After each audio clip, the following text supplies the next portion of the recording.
सबक नंबर 2, तारीख़ और ज़माना का तसव्वुर। खाली जगहों में मुनासिब लफ्ज़ लिखिए, अल्फाज लिखिए। अलिफ, हम जो कैलेंडर इस्तेमाल करते हैं इसकी बुनियाद ईस्वी सन पर होती है। बे, ईस्वी सन की इब्तिदा होने से पहले का ज़माना ज़माना माक़ब्ल मसीह कहलाता है। सवाल नंबर 2 है, हर सवाल का जवाब एक जुमले में लिखिए।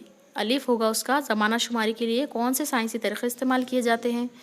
जवाब उसका होगा, ज़माना शुमारी के लिए कार्बन 14 के तरीक़े से तज्ज़िया और लकड़ी की परतों से तज्ज़िया के 2 साइंसी तरीक़े इस्तेमाल किए जाते हैं। बे है, ईस्वी सन की पहली सदी किस तरह लिखा जाता है? उसका जवाब होगा, ईस्वी सन की पहली सदी 1 से 100 इस तरह लिखा जाता है।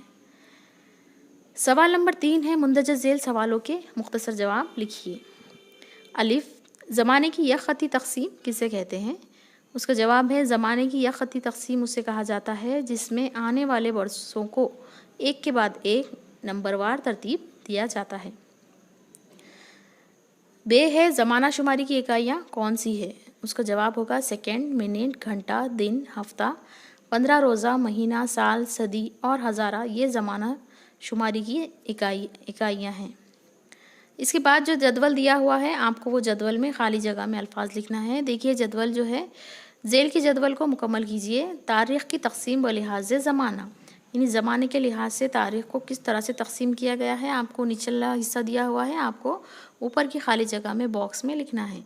तारीख़ नवीसी के लिए जिसके तहरीरी सबूत नहीं मिलते उसका नाम क्या है, और तारीख़ नवीसी के लिए जिसके तहरीरी सबूत मौजूद है उसे क्या कहते हैं? तो तारीख़ नवीसी की जिसके तहरीरी सबूत नहीं है वो ज़माना ज़माना माक़ब्ल तारीख़ कहलाता है, और ऐसा ज़माना जिसके तारीख़ी तहरीरी सबूत मौजूद है वो ज़माना तारीख़ का ज़माना कहलाता है।